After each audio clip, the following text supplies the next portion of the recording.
Bon, bonjour Mehdi Maizi, merci d'avoir accepté notre entrevue. Est-ce que tu peux me dire rapidement qu'est-ce qui t'amène à Montréal? Alors ce qui m'amène à Montréal, c'est j'ai eu la chance d'être invité au festival M4 Montréal, qui est un festival en fait qui est à destination bien sûr du public, puisqu'il y a des concerts de différents talents montréalais. Rap mais pas uniquement rap d'ailleurs, mais également c'est également à destination des professionnels, parce que tu as beaucoup de panels, de conférences auxquels voilà, nous on a pu assister, et grosso modo c'est le festival qui s'est dit ce serait peut-être bien je pense d'inviter différents médias, notamment des médias peut-être un peu plus jeunes, un peu plus urbains, et donc ils m'ont invité moi, ils ont également invité Antoine Laurent de Yard, qui est également un média qui compte aussi en France. Voilà, donc moi on m'a invité, on m'a dit est-ce que tu veux venir à Montréal, on te paie l'avion et l'hôtel. J'ai dit oui, évidemment, et indépendamment de ça, c'était intéressant pour moi de venir ici. On en parlera peut-être un petit peu après, mais il y a aussi une sorte d'intérêt un peu nouveau des Français pour le rap montréalais, etc. Donc voilà, ça tombait un peu à point nommé, le timing était bon. Donc dès qu'on me l'a proposé, j'ai même pas hésité. Je me suis dit évidemment, si c'est une opportunité intéressante. Et donc je suis venu, et on a également enregistré une émission de la sauce hier avec des rappeurs et des producteurs montréalais. Voilà, donc ça m'a permis aussi pas uniquement de venir pour rencontrer des gens, mais aussi de faire du contenu ici. Donc voilà pourquoi je suis là. Qu'est-ce que tu connaissais du rap québécois avant d'arriver? Historiquement, moi, mon premier contact avec le rap québécois, c'est vieux, c'était Omnicron. Lorsque Omnicron faisait des morceaux avec TTC en fait, parce que j'étais un grand auditeur de TTC au milieu des années 2000. Mais voilà, mais ça c'était il y a longtemps. Après, on va dire que l'autre contact, ça a été les Word Up.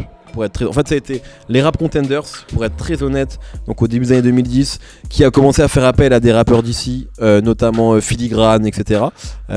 Et donc ensuite, vu que les Rap Contenders s'étaient inspirés des Word Up, j'ai forcément regardé les Word Up, donc ça a été un deuxième point de contact. Et puis après, on va dire qu'il y a tous les rappeurs du moment qu'on écoute de plus en plus chez nous, donc bien sûr Loud, bien sûr Fouki, Enima dont on parle beaucoup en ce moment chez nous. Voilà, on va dire, puis après des gens un peu plus anciens comme Obia le Chef, comme Corias, que je connaissais forcément, que j'ai reçu également dans mon émission À la Claire Ensemble aussi. Et ce qui est intéressant, c'est que les gens qu'on connaît pour le moment on pourrait les mettre dans une sorte de même case de rappeurs, et je suis content d'être venu ici, d'avoir découvert par exemple 514 qui ont un énorme buzz ici. J'étais à leur show hier, j'ai vu qu'il y a un vrai engouement. Ça pour l'instant c'est pas encore arrivé jusqu'à nous, donc du coup venir ici m'a permis d'avoir une vision un peu plus large de ce qu'est le rap montréalais, et voilà, et de voir qu'il y a plusieurs manières forcément de faire du rap ici quoi. Qu'est-ce qui te plaît principalement dans le rap montréalais québécois? Comme j'en parlais tout à l'heure avec Shkid, avec qui je bosse, ce qui est intéressant, c'est que voilà, moi j'écoute du rap depuis longtemps, et donc même si j'adore plein de choses qui sortent, c'est dur d'être surpris aujourd'hui, parce que c'est dur de surprendre vu que le rap en France a 30 ans d'existence, etc. Et ce qui est intéressant, c'est qu'avec les rappeurs montréalais, il y a une nouvelle manière de rimer en fait, d'utiliser la langue française. C'est-à-dire que par exemple quand j'écoute Loud, personne en France ne rime comme Loud, parce que il utilise sa culture à lui, le français, l'anglais, etc. Donc j'ai l'impression moi presque d'écouter une nouvelle manière de faire du rap en français quand j'écoute ces artistes-là. Donc voilà, c'est ça qui m'intéresse. Est-ce que tu peux nous faire une rapide présentation de qui tu es? Oui, je m'appelle Mehdi Maizi, donc je suis journaliste rap essentiellement. Aujourd'hui, qu'est-ce que je fais? J'anime une émission quotidienne qui s'appelle La Sauce sur un média qui s'appelle OKLM, et sur la radio, OKLM Radio. Donc c'est un média qui avait été entre autres créé par Booba, je crois en 2014 si je ne dis pas de bêtises. J'anime également un podcast hebdomadaire qui s'appelle No Fun, où on décrypte des albums, chroniques des albums. Et je travaille également avec Deezer, sur une plateforme de streaming qui je crois est pas très utilisée pour le moment encore ici. Je m'en suis rendu compte en parlant avec des gens ici, mais qui est un peu le leader historique en France. Et je bosse avec eux sur la partie éditoriale, donc les playlists, etc., mais également sur de la création de contenu. Voilà, et historiquement après j'ai bossé avec d'autres gens dans le passé. Moi en France, le premier truc que j'ai fait, c'est que j'avais bossé sur l'ABCDR du son, qui est le média sur lequel j'ai commencé, notamment avec les émissions qu'on avait commencé à faire en 2014. Mais voilà, je suis un journaliste rap qui passe ses journées à parler de rap. T'as fait un livre qui Oui. s'appelle Rap français, une exploration en 100 albums. Oui. Est-ce que tu peux nous expliquer l'influence que ce livre a eu et aussi les répercussions qu'ils ont eues sur toi? Bah alors effectivement j'ai fait l'influence, je sais pas, c'est pas à moi de le dire, je sais pas s'il a eu une influence, je pense pas d'ailleurs. Mais disons que il s'inscrivait, il est sorti en 2015, c'est intéressant parce que là rétrospectivement je crois que quand on parle de l'année 2015 pour le rap français, c'est presque une année un petit peu charnière parce que ça a été une année importante en termes de sortie. C'est aussi j'ai l'impression le moment où toute cette nouvelle génération a commencé à prendre le pouvoir de rappeurs français en 2015. Et donc c'est marrant de voir que c'est le moment aussi où des choses vont commencer à se mettre en place, des médias sont créés au KLM, de plus en plus de livres ont pu être faits, comme si c'est le moment où presque le rap devenait officiellement important. C'est pas parce que j'ai écrit un livre que c'est devenu important, mais ce que je veux dire c'est que tout le monde a commencé à se prendre en main, les rappeurs ont commencé à avoir de plus en plus de succès, les médias ont été autonomes. Donc c'est marrant de voir que ça a été une période un petit peu charnière qu'on a vécu à ce moment-là on se le disait pas, mais maintenant on se rend compte que c'était un moment un peu particulier je pense dans le rap, dans l'histoire même du rap français quelque part. Et après moi c'était surtout un kiff, pour être très honnête c'est l'éditeur qui était venu nous voir, qui était venu voir l'ABCDR du son à l'époque pour dire on a envie d'avoir un livre sur le rap français. Moi j'étais chaud pour le faire. Mais moi je l'ai vu ça comme une opportunité, et je me suis dit on vient me voir, c'est cool, je peux écrire un livre potentiellement. Bien sûr que je vais le faire. Donc voilà, pour moi c'était une étape parmi d'autres, mais j'ai pris énormément de plaisir à le faire et c'est cool, hein, franchement c'est toutes les semaines, j'ai des messages de gens sur Instagram qui sont avec mon livre, donc c'est cool de voir qu'il a pu être important pour quelques personnes, ça fait toujours super plaisir. Une question rapide, donc le livre est sorti en 2015, oui. Donc entre 2015 et 2018, est-ce que tu as des albums qui te sortent en tête qui pourraient aujourd'hui peut-être figurer dans le livre? Bah oui, totalement, bien sûr. PNL déjà, c'est-à-dire que j'ai pas pu mettre de disque de PNL parce que le livre est sorti avant que PNL ça soit vraiment aussi, ça commence à être gros. A7 d'SCH par exemple. Enfin bref, même Nekfeu par exemple, Nekfeu n'est pas dans mon livre, il a été très important avec son succès ces années-là, des rappeurs comme Lacrim, voilà, il y a beaucoup, en fait il s'est passé beaucoup de choses, même sur des choses un peu plus underground on va dire. Il y a un disque moi que j'aime beaucoup qui s'appelle Perdant Magnifique de Samir Hamad, Isha par exemple, voilà, il y a des gens, Dinos, Imani, Alpha One cette année qui a sorti un très très grand disque. Donc ouais, bien sûr qu'il y a d'autres gens, mais bon, peut-être qu'un jour j'aurai envie de faire une deuxième version du livre, mais voilà, moi le mien il est sorti à ce moment-là et il faut pas avoir de regrets, mais c'est vrai qu'il y a eu beaucoup de belles sorties depuis. Est-ce que tu trouves qu'une émission comme La Sauce, c'est ce qui manquait en France comparé aux USA qui ont le Breakfast Club par exemple? Je sais pas, moi j'ai l'impression en tout cas qu'effectivement on a proposé quelque chose qui ne se faisait pas en France. Ça veut pas dire que ce qui se faisait à côté était moins bien, pas du tout. Mais si tu regardes effectivement le paysage rap radiophonique, on va dire qu'on a Skyrock qui reste une radio importante, mais ils ont une émission comme Planet Rap qui reste une émission importante, mais c'est un invité toute la semaine et c'est surtout connu pour du freestyle essentiellement. C'est je crois ça qui fait les grands moments de Planet Rap, c'est les freestyles etc. Nous on est davantage sur la conversation, sur de la chronique. Voilà, moi je vais être très honnête, moi La Sauce c'est mon émission rêvée en fait, mais après ça veut pas dire que c'est la meilleure émission du monde, pas du tout, mais moi voilà, je pense que si j'avais eu 20 ans et que j'étais un jeune fan de rap, je pense que j'aurais aimé voir cette émission là parce que on essaye d'avoir un spectre extrêmement large de rappeurs qui viennent chez nous. On parle pas que de rap, on parle aussi de production, on reçoit des réalisateurs, des producteurs, des gens de label, etc. Et on a aussi dans l'équipe, c'est ça qui est très important, une équipe de chroniqueurs assez divers, c'est-à-dire qu'on a des anciens, on a des rappeurs comme Driver, on a des jeunes journalistes, on a des filles qui amènent leur sensibilité, on a je crois une galerie de personnages assez différents qui font que cette émission a une pluralité. Après il y a d'autres choses, voilà, aujourd'hui notamment dans les médias français, il y a plein de choses qui se développent. Mais je crois que La Sauce, on essaie en tout cas d'avoir un équilibre assez inédit entre nouvelle, ancienne génération et avec un ton assez érudit et je l'espère sans être trop chiant quoi. Donc ouais, je pense que c'est voilà, après c'est aux gens de dire si l'émission est bien, si elle compte ou pas, mais en tout cas je suis très heureux et de cette émission, ouais, vraiment. C'est une question que beaucoup de gens se demandent, est-ce que Au Calme penserait ouvrir une branche dédié au Québec? C'est Pour l'instant non, pour être honnête, mais la question que je me pose moi c'est est-ce que c'est au calme qui doit faire ça? Je pense qu'en fait des médias vont émerger et grossir ici en fait. Et à mon avis ça va passer par là. Comme je le disais aussi auparavant, prenons la Belgique par exemple qui est en train de vivre une exposition un petit peu similaire depuis quelques années. Là on a un média comme Tchèque qui s'est créé là-bas. Je fais une dédicace à Martin Vachéry d'ailleurs qui est le rédacteur en chef.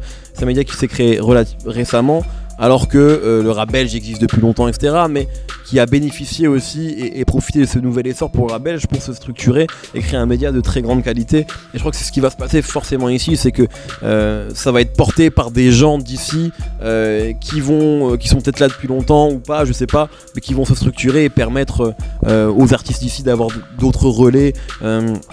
Donc voilà, moi je pense que plutôt que ça vienne de France, à mon avis ça doit venir d'ici et je pense que ça va venir. Enfin, tu vois, on parlait en antenne tout à l'heure, tu me disais que toi tu t'es vraiment plus investi sur le produit depuis cet été, que tu as de plus en plus de demandes, etc. Ça veut dire que voilà, qu'il y a un besoin pour des médias locaux ici et donc ça doit passer par vous forcément, je pense.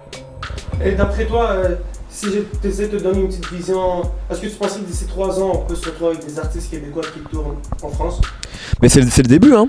Regarde bien sûr Loud, pour l'instant c'est celui qui tourne le plus, mais récemment j'ai reçu Fouki qui était à Paris dans le cadre du Mama Festival, mais qui a rappé là-bas, donc pour moi c'est sûr, c'est-à-dire qu'aujourd'hui le public rap n'est pas uniquement demandeur de rappeurs de son propre pays, quoi. Je crois qu'il y a une sorte d'ouverture de la jeune génération sur plein de choses. Donc pour moi c'est évident que là aujourd'hui on a Loud qui fait 2 boules noires. Dans 3 ans on aura 10-15 rappeurs montréalais qui viendront ici, on aura 10-15 rappeurs maghrébins qui viendront en France, on aura 10-15 rappeurs italiens, enfin je l'espère et j'y crois sincèrement parce que je crois que c'est le moment pour ça, pour que toutes ces barrières on va dire linguistiques elles tombent et je crois que le public, la nouvelle génération elle est vraiment prête pour ça. Donc ouais bien sûr je suis très positif là-dessus et je vois le verre à moitié plein, ouais.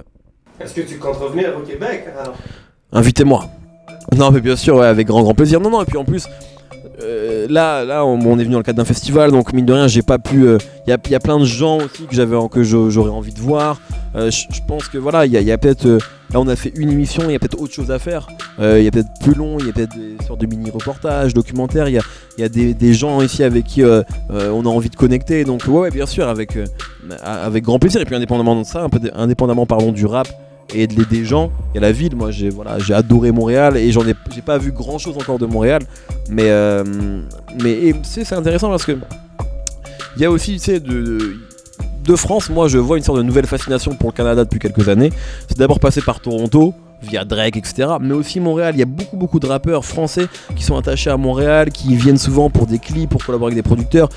Je pense à A2H, à Mr V, à Tortoise, bref à plein de gens. Et je crois que c'est une ville en fait qui est presque un peu à la mode pour les Français et je comprends pourquoi en fait, parce que c'est une ville mortelle.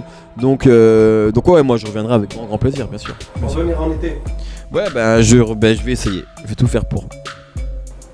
Que penses-tu des réunions d'anciens comme NTM, Ministère Amer, etc.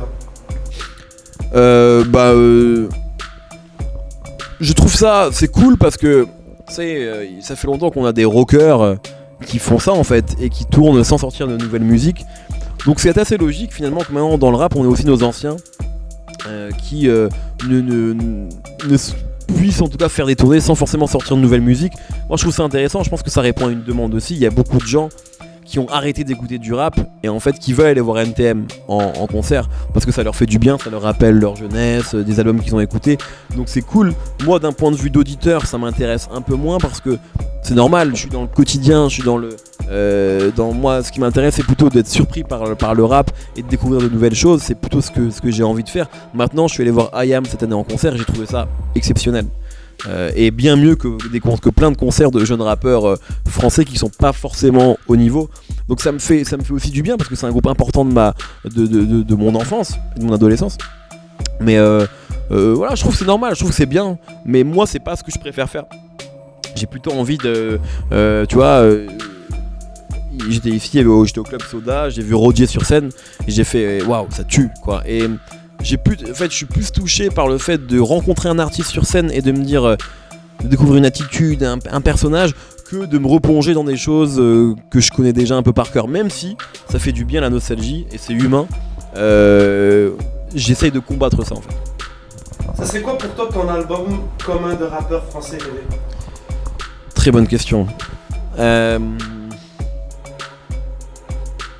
vais dire un truc. Je peux le dire parce qu'en fait c'est sorti, on a l'info. On sait qu'il y a un morceau qui a été enregistré entre Hamza et SCH. Et moi j'ai eu la chance de l'écouter. Lorsque, en tout cas une version peut-être pas complètement finie, mais voilà, bien avancée en tout cas. J'ai eu la chance cette année d'aller à Cuba pour couvrir le tournage du clip de Caballero, Jean Jass et Hamza. Le morceau s'appelle B. Et à un moment on est en voiture et Hamza a fait écouter ce morceau avec SCH. Le morceau est extraordinaire. Franchement il est extraordinaire. Et surtout, il y a une alchimie assez folle entre les deux artistes. Ça marche trop bien quoi. C'est une prod je crois de Katrina Squad et ça marche super bien. Et maintenant après avoir entendu ça, surtout en sachant avec la frustration de voir que le morceau ne sort pas pour le moment, j'adorerais avoir un projet commun de ces deux là. Donc voilà, là comme ça je dirais SCH Hamza. Est-ce que tu aimerais réaliser un documentaire sur le rap français? Pour tout te dire, on m'a proposé d'en faire un et j'ai pas pu le faire faute de temps aujourd'hui. Donc j'ai mis un ami à moi, un très bon journaliste qui doit bosser dessus. En tout cas j'ai envie que ces documentaires existent. J'ai pas forcément moi aujourd'hui envie de me plonger là-dedans parce que c'est beaucoup de travail et j'avais eu l'occasion d'écrire un documentaire moi sur l'histoire du clip pour la télévision française. Je vois le taf que c'est. Et j'ai pas forcément moins envie de le faire là tout de suite, mais je pense que ça va arriver de toute façon. Il y a de plus en plus de contenu un petit peu historique sur l'histoire du rap en France qui vont arriver. Il y a eu un documentaire qui a été fait quand même pour ces stars, qui est je crois disponible sur YouTube. D'ailleurs moi j'étais intervenu en tant que j'apparaissais dans le documentaire mais j'ai pas travaillé dessus. Je crois que ça va arriver. Je crois qu'il y a de plus en plus de... À mon avis, voilà, c'est obligatoire que demain Netflix ou des plateformes comme ça vont s'intéresser à ça aussi, ils vont vouloir financer des programmes autour du rap, donc je pense que ça va arriver, j'ai envie de les voir, j'ai pas forcément envie de les réaliser maintenant parce que faut pas non plus que je vois partout au four au moulin et voilà, donc mais je pense que des gens talentueux vont le faire et je suis pressé de voir ça en tout cas. Dernière question, est-ce que Nico qui faisait les chroniques dans l'ABCDR du son peut revenir? Non, Nico, si on parle de Nico, de l'ABCDR du son, Nico, il est au Texas maintenant.